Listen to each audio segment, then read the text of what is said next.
नमस्कार। बाह्रखरी बहसमा यहाँहरूलाई स्वागत छ।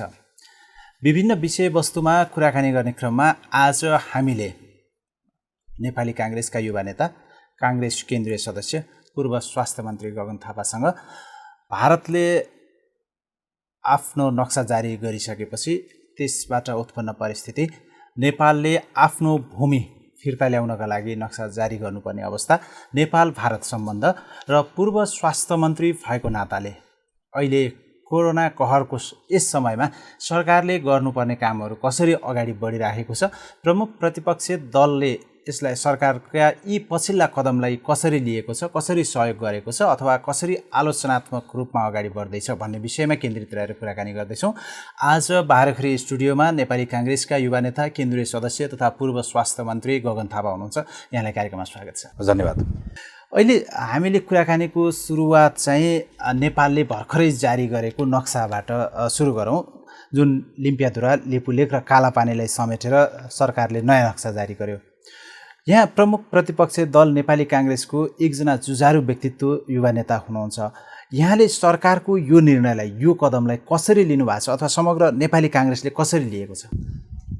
यसलाई यसरी हेरौँ, सुगौली सन्धिदेखि लामो समयसम्म यहाँसम्म आइपुग्दै गर्दाखेरि हामीले कहाँबाट हेर्नुपर्ने हुन्छ भने खास गरी 2019 सालबाट जतिखेर चाहिँ कालापानीमा भारतीय सेनाको उपस्थिति फिर्ता गएन, 30 वर्ष पञ्चायतभरि यो विषय छलफलको निम्ति पनि वर्जित विषयका रूपमा रह्यो।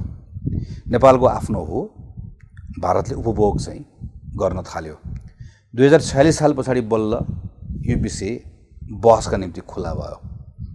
यो पब्लिक इन्टेलेक्चुअल्सहरू, मिडियामा काम गर्ने मानिसहरू, अध्ययन गर्ने, अनुसन्धान गर्नेहरूले यसलाई, राजनीतिकर्मीहरू सबले यसलाई लेख्ने, पढ्ने, बोल्ने एउटा खालको मुभमेन्ट जस्तो भयो। र नेपालको त्यसपछिका प्रत्येक सरकारले यो विषयलाई आफ्नो छलफल, भारतसँग दुईतर्फी छलफल हुँदै गर्दा आफ्नो तरिकाले, कहिले अलि जोडले, कहिले अलिकति सुस्तरी, तर यसलाई उठाउन कसैले पनि छाडेन र नेपालको दाबी कसैले पनि छाडेन। यो बिचमा सरकार सबैको आयो, बदलियो, गर्दै गर्दै आउने कुरा भयो। अब अहिले पनि के कुरा बिर्सनुहुन्न भनेदेखि भने कार्तिकको 16 गते भारतले एकपक्षीय नक्सा जारी नगरेको भए र अझ भनौँ वैशाखको 26 गते त्यसमाथि पनि फेरि गएर आफ्नो बाटोको उद्घाटन नगरेको भए अहिले के हुन्थ्यो त? अहिले चाहिँ आज जेठको 11-12 गते नेपालको सरकारले अहिले नयाँ नक्सा जारी गरेको हुन्थ्यो? पक्कै हुँदैन थियो, हैन त? कस्तो अवस्था हुन्थ्यो भने हामी भन्न सक्छौँ भने योभन्दा अगाडि जस्तो थियो त्यस्तै हुन्थ्यो। भारतले सीमा मिचेको छ भन्ने बहस भइरहेको थियो। हामीले छोड्दैनथ्यौँ, किनकि हामीले कालापानी र सुस्ताको विषय नटुङ्गिने बेलासम्म हामीले नक्सामा सिग्नेचर पनि गरेका थिएनौँ। योभन्दा अघिल्लो सरकारले पनि लगातार भारतलाई परराष्ट्र मन्त्री स्तरीय वार्ता गर्ने, यसलाई सीमालाई टुङ्ग्याउने कुरा भन्ने रहेको थियो। इपिजीको रिपोर्ट भारतले बुझ्न मानेको थिएन। भारतीय प्रधानमन्त्री यो कालखण्डमा 4 पटक नेपाल आइसक्नु भयो, तर कुनै पनि कुरा टुङ्गेको त थिएन। यस्तै हुन्थ्यो। त्यसैले पहिलो कुरा हामीले के बुझ्नु पर्छ भन्ने लाग्छ मलाई भने यो परिस्थिति निर्माण भारतले कहिलेकाहीँ चीनले उक्साएर भन्छ नि, यो परिस्थिति निर्माण सिधा भारतले हेपेर, मिचेर, उक्साएर यो परिस्थिति निर्माण गर्ने अवस्था बनाएको हो। एउटा यो भयो। दोस्रो, कार्तिक 16 गते नक्सा जारी गर्न साथै के भयो त भन्दा सबैभन्दा पहिला कार्तिक 21 गते नेपाली काङ्ग्रेसले वक्तव्य निकाल्यो। वक्तव्यमा 3टा कुरा भन्यो। एउटा, आम नागरिकलाई भन्यो यो हाम्रो भूमि हो, 1 इन्च पनि तलमाथि नहुने कुरामा सबै लाग्न अपिल गर्यो। दोस्रो, भारतीय सरकारलाई भन्यो, त्यो हाम्रो सभापतिजीले मन्जित पुरी त्यो तत्कालीन राजदूतलाई फोनै गरेर आफ्नो सन्देश भन्नुभयो। र अर्को, नेपाल सरकारलाई भन्यो कि तिमी अगाडि बढ, गर्ने त सरकारले हो र यो मुद्दामा खुट्टा नकम, हामी साथमा छौँ भनेर भन्यो। त्यसपछि कार्तिकको 25 गते संसदको राज्य व्यवस्था समितिको बैठक बस्यो। त्यसले सरकारलाई तुरन्त नक्सा जारी गर्नलाई सरकारलाई निर्देशन दियो, हैन? त्यस पछाडि चाहिँ मङ्सिर 1 गते प्रधानमन्त्रीले कुनै ठाउँमा के कुरा बोल्नुभयो भने नक्सा जारी गर्ने कुरा यो बेकारको कुरा हो, भूमि ल्याउने हो, नक्सा त छाप्दै भइहाल्यो प्रेसमा भन्ने कुरा आयो। त्यो आएपछि मङ्सिर 10 गते काङ्ग्रेसले फेरि वक्तव्य निकालेर प्रधानमन्त्रीलाई के भन्यो भने यस्तो गैर जिम्मेवारीपूर्ण कुरा नगर्नुहोस्, नक्सा खोइ, तुरुन्त नक्सा निकाल्नुहोस् भनेर भन्यो। त्यसको केही समय पछाडि फेरि के भयो, संसदको अर्को समिति बस्यो जसलाई हामी अन्तर्राष्ट्रिय समिति भन्छौँ। मङ्सिरको 28 गते बस्यो। त्यसले फेरि सरकारलाई निर्देशन दियो। त्यसले पनि नभएपछि पुसको 15 गते फेरि राष्ट्रिय सभाको अर्को समिति बस्यो। त्यसले पनि सरकारलाई निर्देशन दियो। संसदको बैठकमा सांसदहरूले कुरा राखे हैन। बुद्धिनारायणजीहरू लगायतको चाहिँ यो अभियानमा काम गर्नेहरूले सरकारलाई गएर नयाँ नक्सै दिनुभयो। मैले खालि यो किन तिथिमिति भनेको भने सरकारमाथि नक्सा जारी गर्नका लागि प्रचण्ड दबाब थियो र नेपाली कांग्रेसले लगातार सरकारलाई नक्सा जारी गर, अगाडि बढ भन्ने कुरा भनिरहेको थियो। त्यसपछि हामी एकैचोटि कोरोनाको कहरमा हामीहरू प्रवेश गर्यौँ।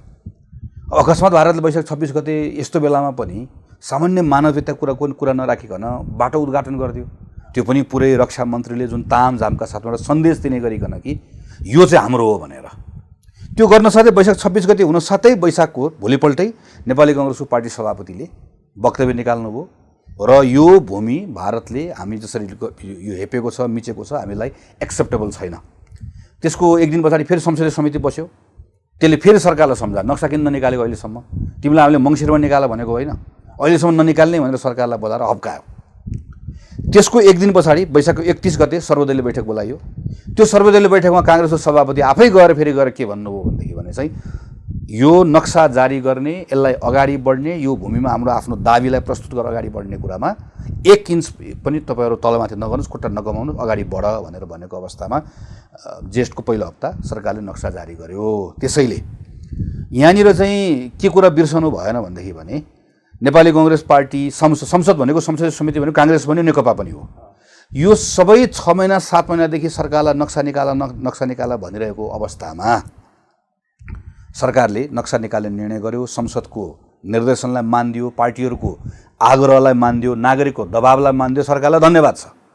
तर यहाँ कसरी विषयलाई प्रस्तुत गरिएको छ, एकजना व्यक्तिलाई केन्द्रित रहेर अथवा निश्चित व्यक्ति समूह पार्टीलाई देवत्वकरण गरिराखिएको छ कि अरू बाँकी भएको भए नेपालको नक्सा जारी हुने अवस्था थिएन, हुँदैन थियो। यसलाई यसरी भनौँ, प्रधानमन्त्री केपी शर्मा ओलीसँग नक्सा जारी गर्ने भन्दा बाहेक अर्को केही विकल्प नै मागी थिएन के। उहाँको ठाउँमा उहाँले गर्नुभयो, म धन्यवाद, फेरि म त्यसलाई अन्डरमाइन गर्दिनँ। तर उहाँसँग कुनै विकल्पै थिएन। म छोटकरी भनिहाल्छु, भारतले नक्सा निकाल्यो, नेपालको संसद पार्टी सबै नक्सा निकाल भन्छ। सबैले नक्सा ननिकालिकन नक्सा बनाइसक्नु उहाँले पुसमा नक्सा ननिकालिकन भारतलाई वार्ता गर्न चिठी लेख्यो, वार्ता गर्दैन, उल्टो बाटो बनाइदिन्छ। बाटो बनाइसकेपछि नि प्रोटेस्ट गर्यो, भारतको सेनापति आएर बोल्छ बिचमा आएर, उल्टो चाहिँ यो चाहिँ कसैको उक्साटमा भएको, नेपालले प्रोटेस्ट गरेको कुरालाई पनि उक्साटमा भन्छ। अनि यहाँ चाहिँ सबै संसदले पार्टीले दोस्रो म सम्झन्छु अन्तर्राष्ट्रिय समितिमा भएको बाजाबाज मन्त्रीजीसँग कांग्रेसको र नेकपाकै सांसदहरूको सरकारलाई बल्ल राखराख्ती गरेको छ। उहाँले नक्सा ननिकालिकन पाउनुहुन्थ्यो, नक्सा ननिकालिकन सुख थियो। यो के गर्नुहुन्थ्यो त अहिले यतिखेर अहिले ल मान्नुहोस् नक्सा निकाल्नु भएको थिएन, के हुन्थ्यो त अहिले यो बेलामा चाहिँ नक्सा किन ननिकालेको, भारतले नक्सा निकालेर बाटो बनाउँदै गर्दा नक्सा पनि ननिकाल्ने भन्ने दबाब हुन्थ्यो, उहाँले खेप्न सक्नुहुन्न थियो। अब यस्तो बेलामा नक्सा निकालेको कुरा सकारात्मक भन्छु म, राम्रो गर्नुभयो, ठिक गर्नुभयो, सबै कुरा सुनिदिनु भयो। तर भगवान पनि नबनाऊ न बाबा, होइन?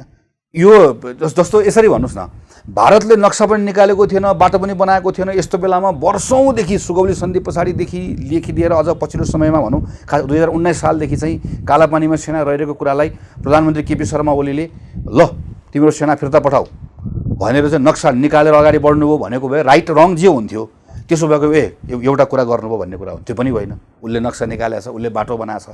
अब यो बिचमा नक्सा निकालेको भोलिपल्ट उहाँले सट नक्सा निकालेर देखाइदिनु भयो भनेको भए पनि ल भन्ने कुरा हुन्थ्यो। 6 महिना सारा सबको दबाब छ। त्यसैले सरकारले गर्यो, ठिक गर्यो, हामी सरकारको साथमा छौँ, भोलि पनि रहन्छौँ, यो ठिक हो।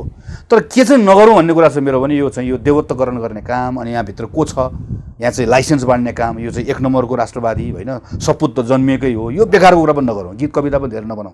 यसको पछाडि अर्को आधार म पनि किन पनि भन्छु, म तपाईँले अहिले कसैलाई देवता बनाउन थाल्नु भने प्रब्लम के हुन्छ थाहा छ? समस्या के हुन्छ भने अब 1 महिना पछाडि अहिले नक्सा त बनाइयो, प्रधानमन्त्रीले भन्नुभएको नक्सा बनाउनु त सजिलो थियो होइन।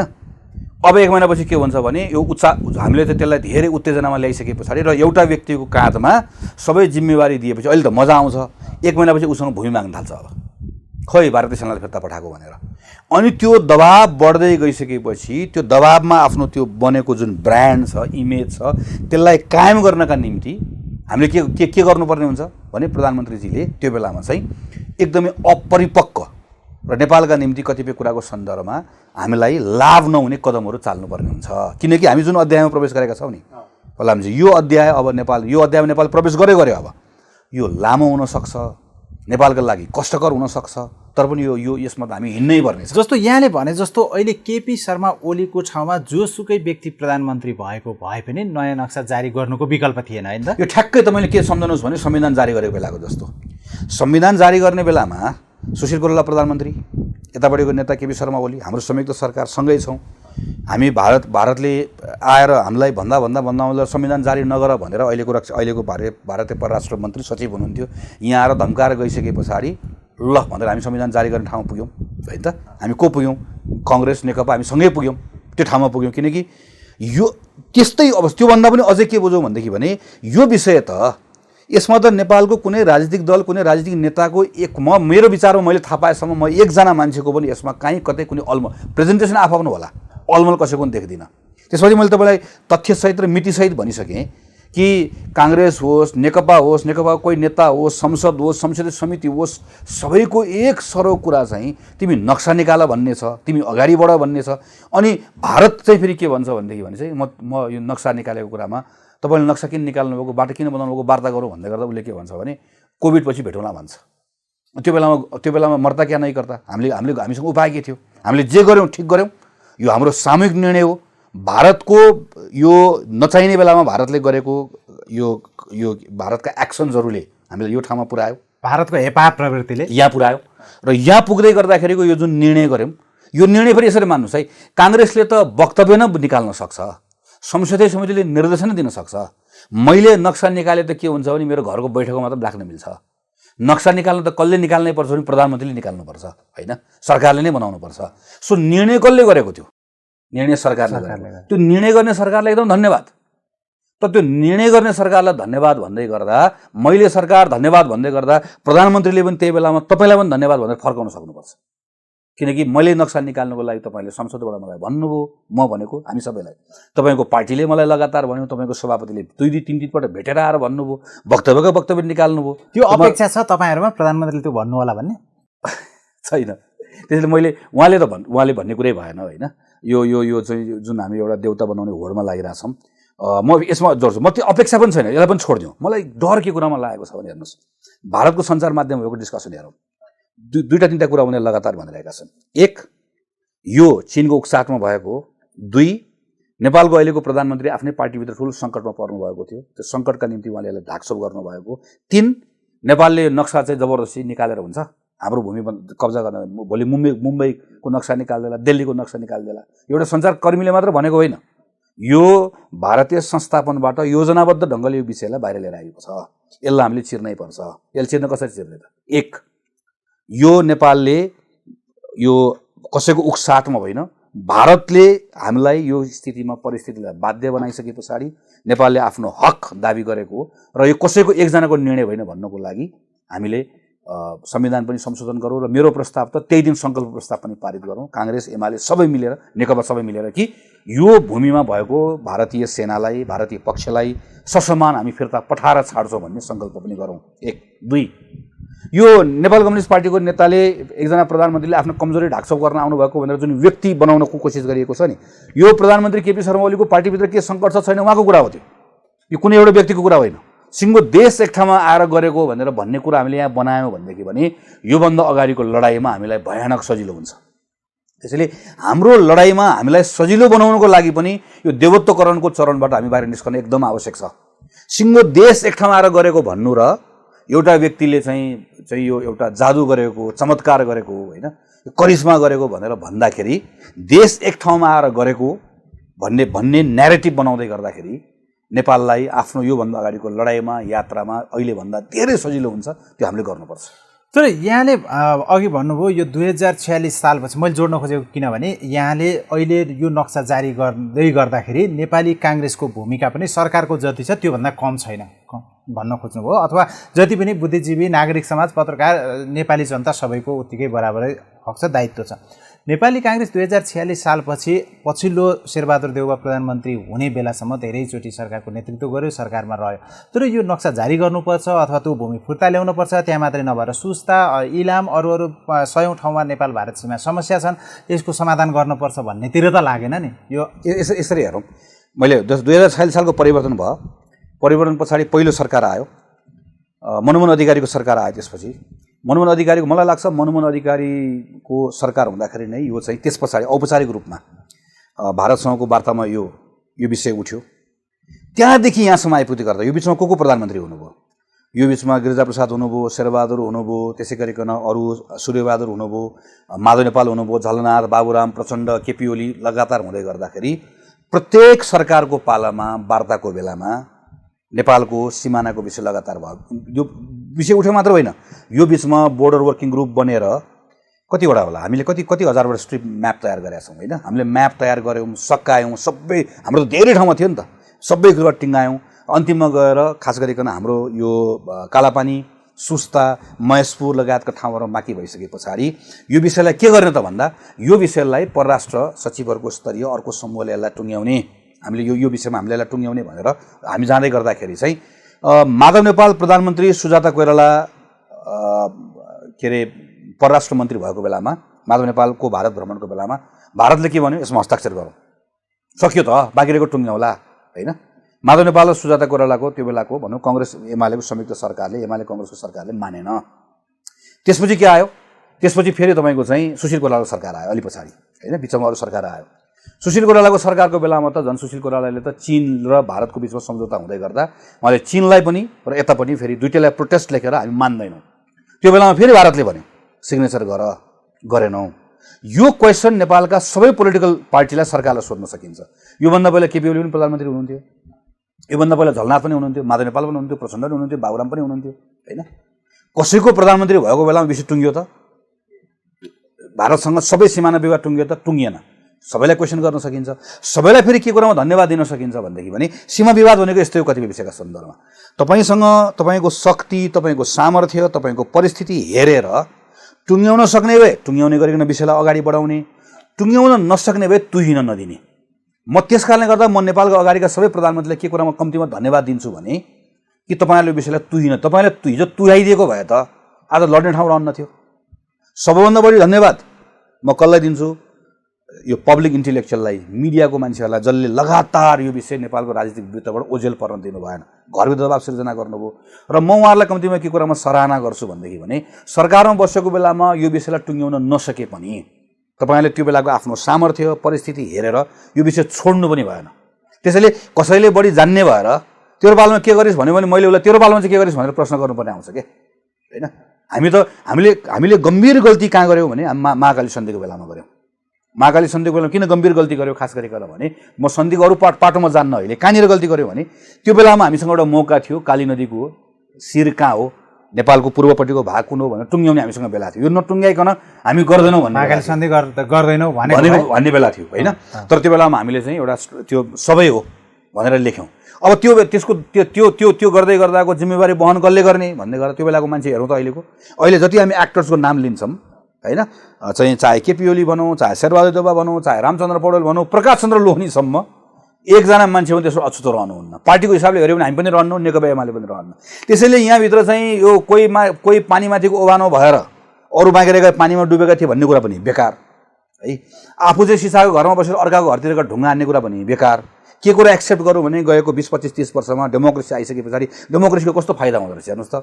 पञ्चायतकालमा 30 वर्ष वर्जित भएको कुरा होइन, हाम्रो साथीहरूले लेख्न पाए, अध्ययन गर्न पाए, बोल्न पाए, मिडियाले लगातार लेख्यो गरे, एउटा हाम्रो चाहिँ एउटा सेन्टिमेन्ट तयार गर्यो होइन, एउटा हाम्रो एक प्रकारले सार्वजनिक वृत्तमा एउटा सार्वजनिक ज्ञान एउटा निर्माण गर्यो एउटा त्यहाँभित्र भने त्यही डेमोक्रेसीको कारणले गर्दा सरकारले रेस्पोन्स गर्यो, सरकारले त्यो कुरालाई छोडेन। र अन्ततको त भारतले हामीलाई हेप्दाखेरि अहिले भारतले हामीलाई नहेपेको भए नपेलेको भए मलाई लाग्छ के हुन्थ्यो होला भने 2079 सालसम्ममा पनि फेरि नयाँ चुनाव हुँदै गर्दाखेरि यो विषय फेरि पार्टीको घोषणापत्रमा कालापानी एउटा भारतीय सेनालाई फिर्ता पठाइनेछ भनेर अर्को एकपल्ट फेरि आउँथ्यो। यहाँनिर मैले जोड्न चाहेको तपाईँले कालापानीमा यतिखेर भारतीय सेना छ, नेपाली भूमि हो। नेपाली भूमि अहिले हामीले नक्सा जारी गरेर मात्र हामी अब समस्या समाधान गऱ्यौँ भन्ने अवस्थामा छैन। अब समस्या त झनै अगाडि आयो। अब त्यो भूमिबाट भारतीय सेना चाहिँ फिर्ता पठाउनको लागि नेपाल सरकारले गर्नुपर्ने कामहरू के हुन सक्छ? जस्तो अहिले यो नक्सा बनाएर त्यस पछाडि यो बाटो पनि उद्घाटन गरिसके पछाडि नक्सै जारी नगरे भए के हुन्थ्यो? अब सकिन्थ्यो, सबै तुहिन्थ्यो। त्यसैले नेपाल सरकारले कुरामा धन्यवाद कि जसरी योभन्दा अगाडिको सरकार कुनै न कुनै रूपले विषयलाई जोगाए, यो पटक हामीले विषयलाई जोगायौँ मात्र नै हामी नयाँ अध्यायमा प्रवेश गऱ्यौँ। अब अब के त भन्दा अब जम्मा हामीसँग एउटा बाटो छ अहिलेको लागि, त्यो बाटो भनेको भारतसँग संवाद वार्ता होइन। मलाई लागेको चाहिँ हामीले अहिले गर्ने के हो भनेदेखि भने भारतसँग वार्ताका निम्ति हामीले भारतलाई त्यो वार्तामा आउनका निम्ति बाध्य बनाउने, त्यसका निम्ति भारतलाई दबाब डाल्ने, यो दबाबको स्थिति सृजना गर्ने काम गर्ने हो। ब्याक अफ द माइन्ड के राख्ने हो भनेदेखि भने यो वार्ता नहुन सक्छ, भारतले नमान्न, यो वार्ता भएन भने के गर्ने भन्ने तयारी गर्ने, हल्ला गर्ने होइन। अब भारतलाई धम्काउने होइन, अब भारतलाई तर्साउने होइन। ती भारतका कतिपय मान्छेहरू जो बढी बकबक गर्दै हिँड्छन् तिनलाई त्यही अनुसारले तल लगाइदिए भयो। तर सरकारले होइन, हामीले त्यो ठाउँबाट हामीले अस्ति सुन्यौँ नि त जुन खालका लवजहरू हामी प्रयोग गर्छौँ होइन, हामी यो कुराले हामीलाई कहीँ पुर्याउँदैन। हामी आफ्नो कुरामा अडान राख्ने हो। अझ त्यसैले म लगातार सङ्कल्प प्रस्ताव किन भनिरहेको छु भने एक स्टेप अझ अगाडि बढौँ। नेपाल एक ढिक्का छ, यो छोड्दैन भन्ने बनाऊँ, फिर्ता पठाउँछ भन्ने बनाऊँ। तर त्यो दबाब सृजना गर्नको लागि, भारतलाई वार्तामा बस्न दबाब सृजना गर्नको लागि त्यसका जुन चाहिँ सफ्ट जहाँनिर उसलाई घोज्छ त्यो पोइन्टहरूमा हानौँ। कसले घोज्छ हेरौँला, दुईवटा कुराले घोज्छ भन्ने छ मेरो। एक कि नेपालले फरक अन्तर्राष्ट्रिय मञ्चहरूमा मौका पाएअनुसारले आफ्नो तरिकाले भारतले जबरजस्ती हाम्रो टेरिटोरीमा आएर अकुपाई गरेर नक्सा बनाएर बाटो बनाएर गरेको कुरामा नेपालले प्रश्न उठाएको छ, उठाइरहेको छ। यसले गर्दाखेरि साउथ एसियन रिजनमा भारत चाहिँ यहाँबाट रिजनल पावर हुँदै ग्लोबल पावर भएर जुन अगाडि आउन खोजेको छ, भारतको पाकिस्तानसँग सम्बन्ध राम्रो छैन, श्रीलङ्का बङ्गलादेशसँग उसको आफ्नो समस्याहरू छन्, मालदिवसँग पटकको समस्या भइरहेको छ। भारतलाई हामीले जस्तो बुझे पनि संसारले कसरी हेरिरहेको हुन्छ भने नेपाल चाहिँ भारतसँग अत्यन्त राम्रो सम्बन्ध भएको देश भनेर बुझिरहेको हुन्छ। नेपाललाई पनि भारतले चाहिँ चित्त दुखाउने काम गर्यो। भारतसँग त नेपालको चित्त बुझाउने हैसियत पनि छैन, यसले के को ग्लोबल पावर बन्छ भनेर हामीमाथि चाहिँ संसारले यसरी हामीलाई हेर्छ, हामीलाई हेर्ने नजरिया यस्तो बन्छ भन्ने भारतको संस्थापनलाई हामीले बनाउन सक्यौँ होइन।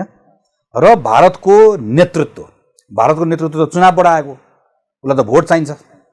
भारतको नेतृत्व अब सोचौँ ल, अबको केही वर्षपछि भारतमा आम चुनाव आउँछ। भारतको आम चुनावको बेलामा नेपाललाई भारतले यसरी पेलेको हेपेको कुरा चाहिँ गलत गर्यो भन्ने कुरा चाहिँ भारतको जनताको बिचमा बनाउन सक्यो भने ऊ हामीसँग डराउन्न, कोसँग डराउँछ भन्दा आफ्नो जनतासँग डराउँछ। त्यहाँको जनतासँग बनाउनलाई नेपालको त्यो क्षमता छ हो। यहाँनिर के छ भने अब यहाँ सडकमा हाम्रा चाहिँ यो चाहिने नचाहिने मान्छे उफारेर यहाँभित्र चाहिँ कृत्रिम दुश्मन सृजना गरेर म चाहिँ खाँटी राष्ट्रवादी, त चाहिँ खाँटी एकजनाले के भन्छ भारत परस्त होइन, एकजनाले के बोल्यो, एकजनाले के लेख्यो, त्यसका पछि मान्छे दौडाएर यहाँभित्र चाहिँ जबरजस्ती एउटालाई चाहिँ वीर सपुत अर्कोलाई कपुत बनाउने कोसिस चाहिँ एनर्जी लस गर्ने होइन। यहाँ सरकारले अब भन्ने हो, सरकारले अब सक्यो, नक्सादारी भयो, सङ्कल्प गर्यो, अब मलाई काम गर्न दियो, तब सब आफ्नो काम धन्दामा लाग्नुहोस्, नक्सावाला धन्दा तिमीहरूको होइन मेरो हो अब। अनि हामीलाई भन्नु पऱ्यो संसद भएको पार्टीहरूलाई मलाई यहाँ मद्दत चाहियो, काम गर्न सिरियसली काम गर्न थाल्नु पऱ्यो। अब उता पो खेल्नु पऱ्यो त, उता भारतको मिडियाबाट के गर्ने, नागरिक समाजबाट के गर्ने, अरू ट्र्याक टू हामीले कुन बाटोहरू खोज्ने, हामीसँग के उपायहरू छ जुन उपायबाट भारतको जनमतलाई प्रभावित गर्न सकिन्छ, त्यहाँ पो होला त हामीले गर्ने। हामी त्यसलाई चाहिँ पुरै छोडिदिएर हामी कहाँ लागिरहेका छौँ भनेदेखि भने हामी चाहिँ हाम्रो आफ्नै यहाँ घरभित्र लागिरहेछौँ एउटा यहाँ होइन। अनि अर्कोतिर चाहिँ हामी त्यो भारतमा पनि सत्ताबाट स्पोन्सर्ड जो मान्छेहरू छ जसले कहिले एउटा कुरा लेखिदिन्छ, कहिले एउटा कुरा भनिदिन्छ, अनि त्यसका आधारमा नेपालभित्र यहाँ झैझगडा गर्ने, त्यसका आधारमा हामी यहाँ चाहिँ रोइलो गर्ने, रमाइलो गर्ने, यसबाट हामी बाहिर निस्कनुपर्छ।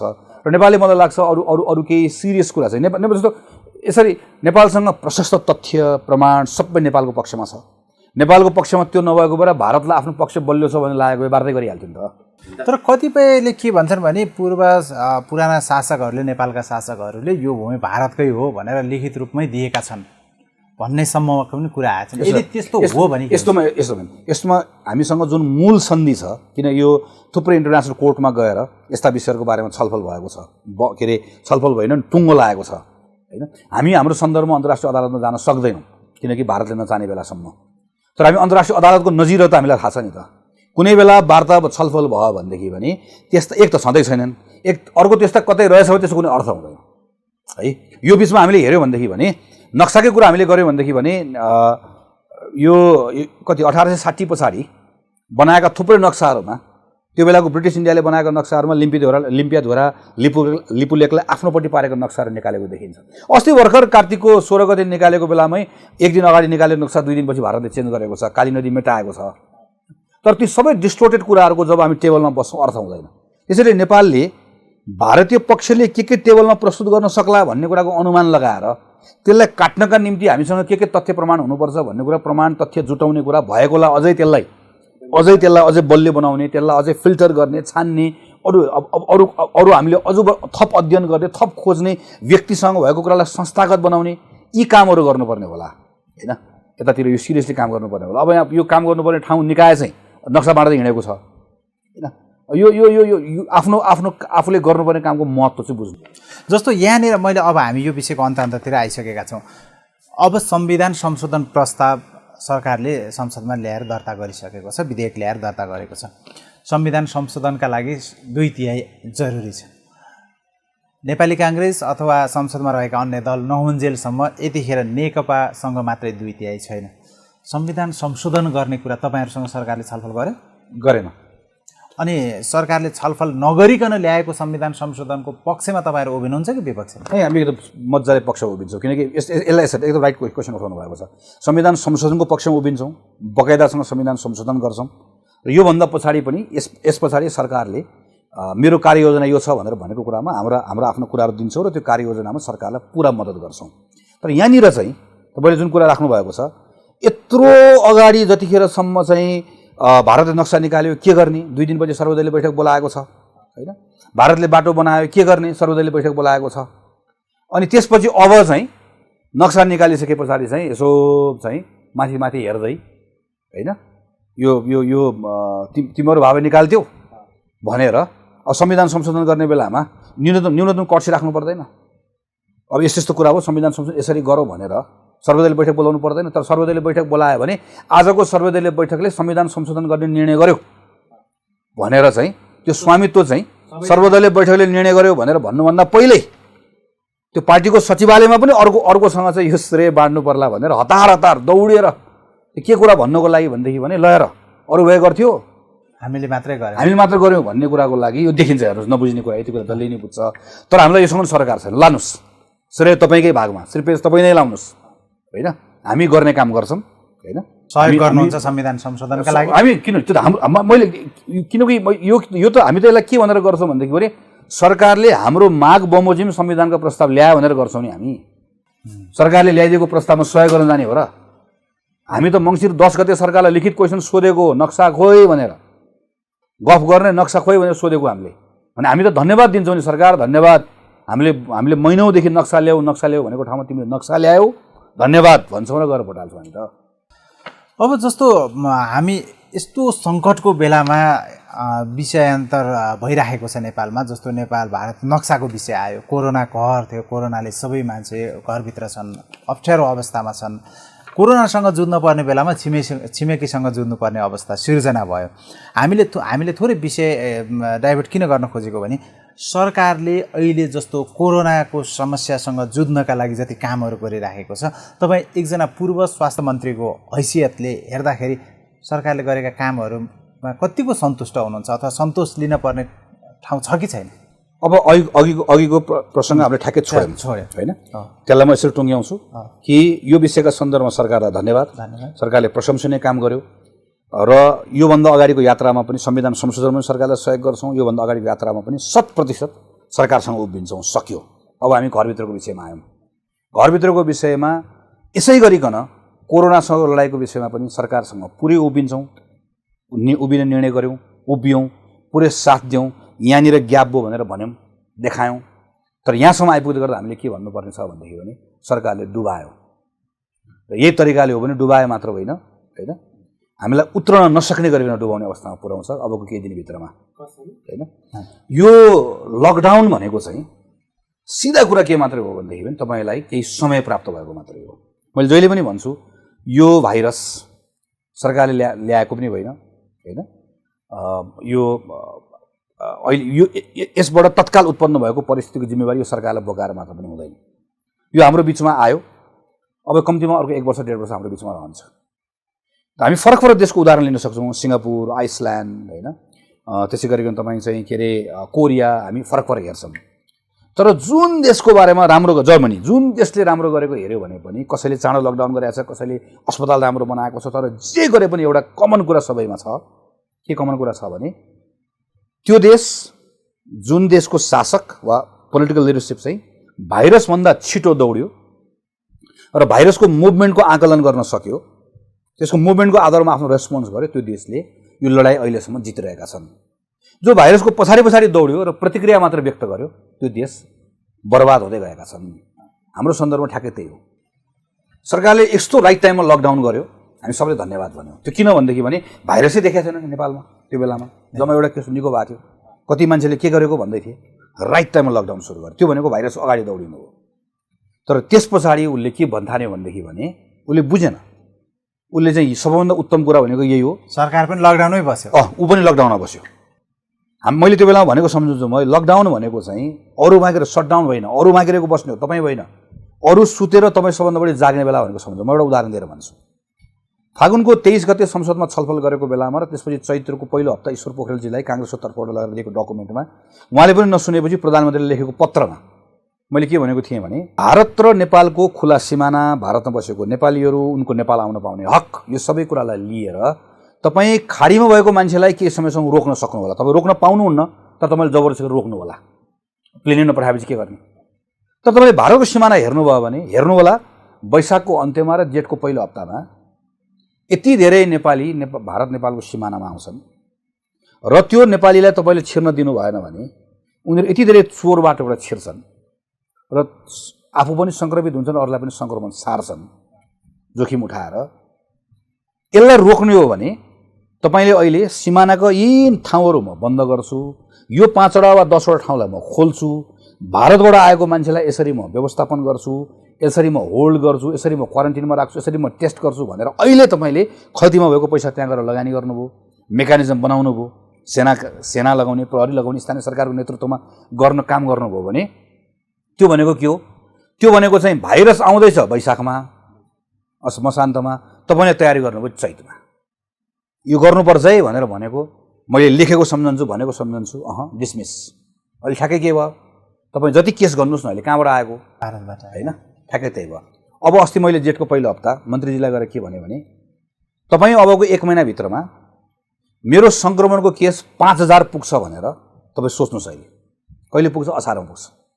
असारमा मेरो केस 5000 पुग्छ भनेर मान्यो भनेदेखि 5000 मान्छे केस पुग्दै गर्दाखेरि त्यो बेलामा तपाईँलाई स्वास्थ्यकर्मी कति परिचालन गर्नुपर्छ, तपाईँलाई कस्तो कस्तो पूर्वाधार चाहिन्छ, यो सबै कुरा तपाईँ जेठमा काम गर्नुहोस्।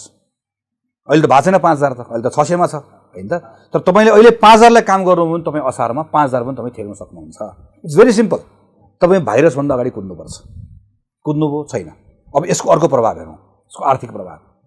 आर्थिक प्रभाव यसको भएको त यसको यो दुईवटा फेरि जोडिन्छ। हेर्नुहोस् कसरी जोडिन्छ भने तपाईँले त्यो सँगसँगैको त्यो आर्थिक गतिविधिलाई पनि ठिक ढङ्गले बुझ्नु भएको छ, त्यसले परेको प्रभावलाई ठिक ढङ्गले मापन गर्नुभएको छ भने तपाईँ जनस्वास्थ्यको राइट इन्टरभेन्सन गर्न सक्नुहुन्छ। तपाईँले आर्थिक कुराको सन्दर्भमा त्यसलाई जनस्वास्थ्यसँग जोडेर अलग राखेर हेर्नुभयो भने राइट इन्टरभेन्सन गर्नु भएन भनेदेखि भने के अरे ठिक ढङ्गले गर्नु भएन भने तपाईँ जनस्वास्थ्यको राइट इन्टरभेन्सन गर्न सक्नुहुन्न होइन त। जस्तो के भयो, तपाईँले सही ढङ्गले मापन गर्नु भएन। हिजो काठमाडौँबाट हजारौँ मान्छे काठमाडौँ छोडेर हिँडेर मान्छे गाउँ गए। अब काठमाडौँ सुरक्षित छ अरे भनेपछि फेरि फर्केर आए। आउँदै गर्दा त्यो सिमाना पारिबाट आएको, भारतबाट आएको मान्छेसँग भेटघाट गरेर आए, यहाँ पनि आयो, अरू सहरमा पनि गयो। यो दुईवटा कुरालाई सँगसँगै लिएर जान सक्ने दृष्टिकोण भएन भने चिप्लिन्छ।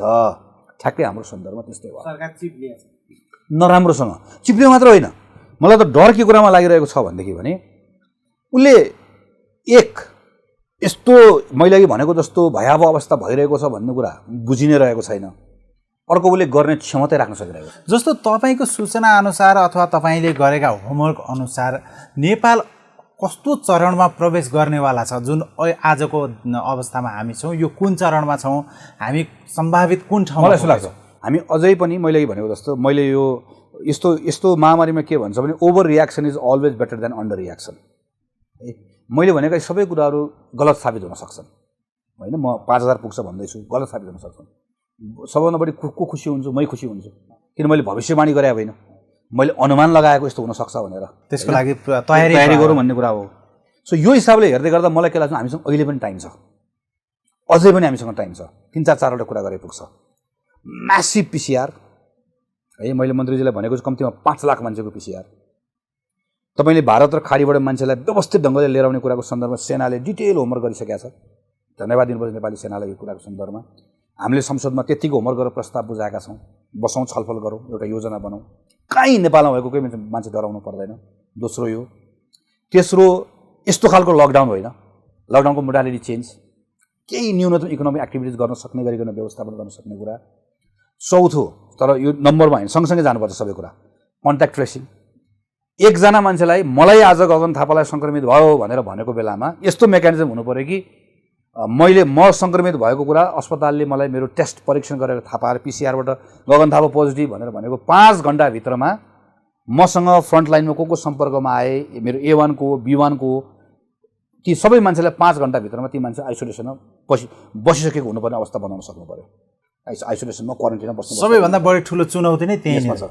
त्यसपछि अर्को ठुलो विषय भनेको चाहिँ अर्को सरकारले सँगै काम गर्नुपर्ने भनेको नन कोभिडको ट्रिटमेन्ट। के मान्छे यो कोभिड लाग्ने भरि चाहिँ तपाईँ घरबाट बाहिर निस्कने कुरा रोक्न सक्नु होला, तपाईँको बिरामी रोक्न सक्नुहुन्छ? मान्छे त हेर्नुहोस् त, यो तरिका हो भने त केही दिनपछि त तपाईँको टिचिङ अस्पताल बन्द हुन्छ, वीर अस्पताल बन्द हुन्छ। तुरुन्तै सरकारले के गर्नु पऱ्यो भने यसलाई बदलिहाल्नु पऱ्यो।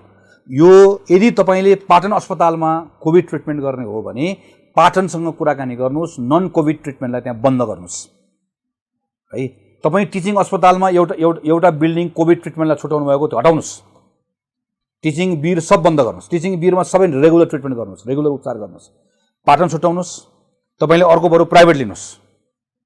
यस्तै गरिकन अरू क्षेत्रमा पनि, म काठमाडौँ उदाहरण दिएर भने, तपाईँ चितवनमा एउटा मेडिकल कलेज लिइहाल्नुहोस्, सल्लाह गर्नुहोस्, 6 महिनालाई लिनुहोस्, तिर्नुहोस् न पैसा त्यहाँ अलिकति।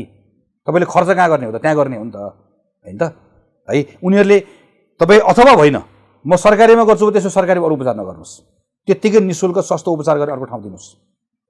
तर यो नगरिकन अहिले जुन मोडालिटीमा हामी गर्दैछौँ नि, यसले बर्बाद बनाउँछ। त्यसैले बल्लभजीले सोध्नुभएको क्वेसनको सन्दर्भमा हामी कहाँनिर छौँ भन्दा म चाहिँ डिलबाट खस्ला, मैले भने त डुबिसक्यौँ हामी। अलिकति हामीले राइट काम गऱ्यौँ भनेदेखि भने त्यो डुबेको मान्छे निकाल्न सकिन्छ। राइट काम गर्न सकेन भने यसरी तल जान्छौँ कि त्यसपछि चाहिँ हामी हात खुट्टा उठाउने भन्दा बाहेक हामीसँग के पनि बाँकी रहन्न। सरकारसँग जस्तो प्रधानमन्त्रीले पनि भन्नुभयो विदेशमा भएका सबै ल्याउन सकिँदैन, 45 लाख ल्याएर यहाँ चाहिँ सोत्तर बनाउने हो र भन्ने टाइपको प्रधानमन्त्रीको भनाइ थियो। अब विदेशबाट आउने अथवा एक ठाउँबाट अर्को ठाउँमा यो मुभमेन्ट मात्रै रोकेर कोरोनाको समस्या समाधान होला त? यसो हेर्नु न, पहिलो कुरा तपाईँले पाउनुहुन्छ, तपाईँले रोक्न पाउनुहुन्छ? तपाईँको नागरिक होइन त्यो, तपाईँको धर्म होइन त्यो, तपाईँको जिम्मेवारी होइन राज्य सञ्चालन गरिसकेपछि। हो तपाईँले के भन्न पाउनुहुन्छ भनेदेखि भने मैले भनेको सबै प्रोटोकलहरू तिमीले पुरा गर्नुपर्छ, सबै कुरा मैले भनेअनुसारको ठाउँमा बस्नुपर्छ, मैले भनेअनुसार मान्नुपर्छ भन्न पाउनुहुन्छ, रोक्न पाउनुहुन्न। 1, 2 यसको म्यानेजमेन्ट गर्न सकिँदैन, बकाइदा गर्न सकिन्छ। प्रधानमन्त्रीले म यो पार्लियामेन्टमा बोल्दै गर्दाखेरि म छक्क परेँ। आई थिङ्क प्रधानमन्त्री त्यसपछि बल्ल जानुभयो त्यो CCMC को मिटिङमा। नेपाल सरकारकै, नेपाल राज्यकै नेपाली सेनाले होमवर्क गरेको छ, भारतबाट कति आउँछ, खाडीबाट कति आउँछ। श्रम मन्त्रालयले त्यत्रो राम्रो काम गरेको छ होइन, हामीले बाहिरबाट स्टडी गरेका छौँ। मान्छे लिएर आउनुपर्ने मान्छेको सङ्ख्या प्रधानमन्त्री भने 45 लाख मान्छे आउँछ यहाँ अहिले। हामी हावाको फिगर भनेर मान्छेलाई तर्साउने होइन हो। यो मैले यसको बारेमा मात्र होइन, त्यस्तै गरेको नेपालभित्रको कुरा हेर्नुहोस् त। हामी यो RDT भन्ने टेस्ट किन गरेको? पाप गर्ने? तपाईँले ऱ्यापिड डायग्नोस्टिक टेस्ट लिएर आउनुभयो, टेस्ट गर्ने तपाईँको प्रयोगशाला जसले हो त्यसलाई मान्दिनँ भन्यो। तपाईँले त्यसलाई अनुसन्धान परिषदमा लिएर जानुभयो र के भन्नुभयो भने जबसम्म यसको फाइनल रिपोर्ट आउँदैन तबसम्म गर्दिनँ भनेर आउनुभयो। उसले रिपोर्टै दिएन, तपाईँले सुरु गरिदिनु भयो। अहिले उसले प्रतिवेदन लुकाउनुहुन्छ, तपाईँ अहिले पनि जबरजस्ती त्यो टेस्ट गराउनुहुन्छ।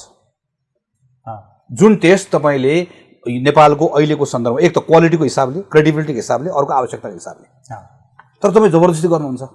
अपराध गर्ने मान्छे एउटा मृत्यु भइसके पछाडि तपाईँसँग लास्ट कसरी उठाउने भन्ने बारेको अहिलेसम्म तपाईँले प्रोटोकल त्यसको लागि चाहिने एजेन्सीहरू तयार गर्नुभएको छैन। एम्बुलेन्सको अहिलेसम्म चाहिँ त्यत्रो एम्बुलेन्स सर्भिसले दिएको छ नेपाल एम्बुलेन्स सर्भिसले, तपाईँ त्यसको प्रयोग गर्ने कुराको सन्दर्भमा इफिसियन्टली अहिले अरू बिरामीहरूले एम्बुलेन्स नपाएर ठेलामा आफ्नो परिवार लिएर जान्छ। मैले भने त तपाईँ अरू बाँकिरहेको रोगका उपचार गर्ने मान्छे यो बिजोग बनाउनु भएको छ। फेरि तपाईँ मलाई अब सम्झाउनुहुन्छ यो कुरा गर्न सकिन्छ। म अक्सर तपाईँलाई फागुन 23 गते लिएर जान्छु पार्लियामेन्टमा। प्रत्येक अस्पतालमा फिभर क्लिनिक राख्ने, फिभर क्लिनिकबाट त्यहाँ चाहिँ शङ्कास्पद देखिएको मान्छेलाई डेडिकेटेड कोरोना अस्पतालसम्म पुर्याउनका निम्ति त्यहाँभित्र चाहिने चाहिँ एम्बुलेन्स सर्भिस सबै कुरा तयारी अवस्थामा राख्ने, डेडिकेटेड कोरोना अस्पताल बनाउने, त्यो कोरोना अस्पतालमा मात्रै अथवा कोभिड अस्पतालमा मात्रै कोभिडको ट्रिटमेन्ट गर्ने, यो यसरी गर्न सकिन्छ। कन्ट्याक्ट ट्रेसिङ गर्दै गर्दाखेरि कन्ट्याक्ट ट्रेसिङको मेकानिजम यसरी बनाउने कुरा कहिले गरेको रहेछु मैले? फागुन 23 गते, होइन? फागुनबाट चैतबाट वैशाख आएर जेठ आउने बेला भयो। यसको बारेमा मैले पनि त मैले कहाँबाट जानेको हो त? मैले पनि यहीँको मान्छे भेटेर सोधेर कुराकानी गरेर पढेर यिनै कुरा टिपेको न हो। म कौन सा यसको विद्यार्थी हो? एउटा हाइपोथेटिकल क्वेसन, तपाईँ स्वास्थ्य मन्त्री भएको भए यति काम गर्न सक्नुहुन्थ्यो। अहिले तपाईँ जति भनिराख्नु भएको छ बाहिर बसेर भन्न सजिलो हुन्छ भन्ने छ नि एउटा खालको हो चाहिँ तपाईँ भएको भए मजाले, किनकि मैले लिएको सूचना, मैले गरेको छलफल सबैकोसँग बसेर गरेको भने कोही स्वास्थ्यमा काम गरिरहेका यही हाम्रै वरिपरिको जस्तो यो इच्छा शक्ति चाहियो, यसलाई कुरालाई सुनिदिनु पर्यो, कुरा बुझिदिनु पर्यो र त्यो व्यवस्थापन गर्ने कौशल चाहियो। त्यति भए पुग्छ। तपाईँसँग रिसोर्सको अभाव छैन, होइन त? है, तपाईँसँग रिसोर्स, तपाईँले चाहेको रिसोर्स पुरा गर्न सक्नुहुन्छ। हामीलाई न सामान किन्ने पैसाको अभाव छ, न सामान ल्याइदिने मान्छेको अभाव छ, न काम गर्ने जनशक्ति यत्रो कमिटेड भएर काम गरिरहेका छन्। सरकार अलमल्य छ कहाँनिर त तपाईँ बाहिर बसेर हेर्दा? दुईवटा कुरामा अलमल्य देखेको छ। एउटा चाहिँ हामीहरूकोमा फरक मिनिस्ट्रिजहरू छ काम गर्नुपर्ने। त्यो सबै मिनिस्ट्रिजहरूले चाहिँ त्यो देवत्वकरण गर्ने क्रममा चाहिँ गर्दा गर्दा कहाँ पुग्नु भयो त सबैजना भनेदेखि भने चाहिँ त्यो कसैले पनि आफ्नो मिनिस्ट्री चलाउँदैन। सबैजनाले कल्ला गरेको छ भनेदेखि प्रधानमन्त्री क्याप्टेन हो। तर क्याप्टेन भइसकेपछि पनि त क्याप्टेनले के गर्छ भने कार्यविभाजन गरिसकेपछि त मान्छेले आफ्नो म राइट विङकै भयो राइट विङ खेल्छु, लेफ्ट विङ भयो लेफ्ट विङ खेल्छु, होइन? त्यो छैन। एउटा त्यहाँ देखेँ मैले। अनि अर्को त्यसपछि कसले टुङ्गो लाउँछ भने त प्राइम मिनिस्टर टुङ्गो लाउनुहुन्छ, होइन? प्राइम मिनिस्टरको ठाउँबाट चाहिँ मैले के कुरा देखेँ भनेदेखि भने उहाँलाई सूचना छैन, उहाँको क्रियाशीलता अन्य विषयहरूमा छ। मैले एउटा सानो टिपोट गरेर हेरेको छु। वैशाख 8 गतेदेखि वैशाखको 26 गतेसम्म जस्तो लाग्छ मलाई प्रधानमन्त्रीले कति होला 18-19 गतेको मिटिङ एटेन्ड गर्नुभएछ। त्यो मध्ये जम्मा एउटा कोरोनाको मिटिङ एटेन्ड गर्नुभएछ। त्यो पनि के को लागि भन्दा लकडाउन बढाउनको लागि। बागरको मिटिङ उहाँले कहाँ गर्नुभएछ भन्दा अध्यादेश ल्याउने मिटिङ, सचिवालयको मिटिङ, राष्ट्रपतिसँगको मिटिङ, वामदेवसँग मिटिङ, प्रचण्डसँग मिटिङ, झलनाथ खनालसँग मिटिङ, सांसदसँग मिटिङ भनेको प्रधानमन्त्री फुल बिजी। मिटिङै मिटिङ छ। अनि प्रधानमन्त्रीको सबभन्दा नजिकको साथीको ईश्वर पोखरेल, उहाँ त्यसको प्रमुख, उहाँ पनि फुल बिजी प्रधानमन्त्रीलाई मद्दत गर्न, होइन त? तर त्यो 18-19 वटा दिनमा चाहिँ कोरोनाको बैठक जम्मा एउटा हुँदो रहेछ, त्यो पनि लकडाउन लम्बाउनको लागि। ल हामी यसबाट अनुमान लगाउन सक्छौँ। अब पछिल्लो समयमा स्वाभाविक रूपमा प्रधानमन्त्रीको केही दिनको व्यस्तता यो अन्तर्राष्ट्रिय यो कारणले गर्दा गर्यो, भारतको कारणले गर्दा एउटा बाध्यताको स्थिति सृजना भयो, अन्डरस्ट्यान्डेबल त्यसमा उहाँको यी कुराहरू। तर ओभरअल कुरा गर्दैछु म, ओभरअल कुरामा हेर्नुहोस् त यहाँभित्रको हाम्रो बिजोक्स। हामी अन्त्यमा आइसकेका छौँ थापाज्यू। जस्तो यहाँ नेपाली काङ्ग्रेसको केन्द्रीय सदस्य हुनुहुन्छ, नेपाली काङ्ग्रेसका यावत विषयमा हामी फेरि अर्को श्रृङ्खलामा यहाँसँग कुराकानी गर्ने नै छौँ, नेपाली काङ्ग्रेसको महाधिवेशन अन्य आन्तरिक विषयहरू। तर समग्रमा हेर्दाखेरि यहाँसँग मैले अन्तिम प्रश्न के गर्न खोजेको भने नेपाली काङ्ग्रेस यस्तो अवस्थामा कहाँनिर छ? भूमिकाविहीन, अत्यन्त जिम्मेवार प्रतिपक्ष अथवा जिम्मेवार विहीन प्रतिपक्ष अथवा कमजोर प्रतिपक्ष, सबल प्रतिपक्ष, सही ठाउँमा अथवा बाटो बिराएको ठाउँ कहाँनिर छ? मलाई एउटा मिक्स्ड छ भन्ने लाग्छ। के मैले आफूले गरेको छोटकरीमा कस्तो भयो भने यो कोभिड सुरु हुनुभन्दा पहिला 2-2.5 वर्षको केपी ओलीजीको प्राइम मिनिस्टरसिपको बेलाको नेपाल जुन छ सरकार कमजोर भयो। सरकार कमजोर हुँदै गर्दा प्रतिपक्षको झन् बढी खोजी भयो। त्यो प्रतिपक्षको जस्तो भूमिका निर्वाह गर्नुपर्ने हो, मान्छेको अपेक्षा, हामी होइन स्वाभाविक अपेक्षा कतिपय कुराहरू आम समयभन्दा बढी पनि थियो होला, हामी त्यसमा खरो उत्रन सकेनौँ। केही घटनामा राम्रो गऱ्यौँ होला, केही घटनामा कमजोरी गऱ्यौँ होला, तर समग्रतामा मान्छे एउटा नागरिकलाई सोध्यो भने तपाईँ सरकारसँग खुसी हुनुहुन्छ? अह। अनि प्रतिपक्षसँग भन्दै गर्दा उसले त्योसँग जोडेर अह भन्थ्यो, होइन? हामी त्यहाँनिर चुक्यौँ। तर मलाई के लाग्छ भने यो खास गरिकन सिमानाको विषयमा र यो कोभिडको विषयमा, यो फागुन पछाडिको विषयमा हामी एक ठाउँ पनि चुकेका छैनौँ। तर नचुक्दाखेरि पनि किन अहिले पनि तपाईँले भनेको जस्तै किन तैपनि चाहिँ मान्छेले चाहिँ नेपाली कङ्ग्रेस जस्तो प्रतिपक्ष हो भएको किन महसुस गरिरहेको छैन? त हुनुपर्ने हो। दुईवटा कारण छ। एउटा त्यो अगाडिको 2-2.5 वर्ष लगातार चुक्दै गर्दाखेरिको हामीलाई त मैले चाहेर त्यो खण्डमा मात्र हेर्दिनँ, प्रतिपक्ष सरकारको सहयोगी जस्तो बन्यो, सुरुदेखि यसरी हेरिदिने भयो। एउटा त्यसले गर्दा भएको छ। दोस्रो हाम्रो कम्युनिकेसनको तरिकाले गर्दा भएको छ। हाम्रो पनि के हुँदो रहेछ भने सरकारको नेता प्रधानमन्त्री भनेको जस्तै प्रतिपक्षी दलको नेता पनि त को हो भन्दा हाम्रो नेतै त हो नि त।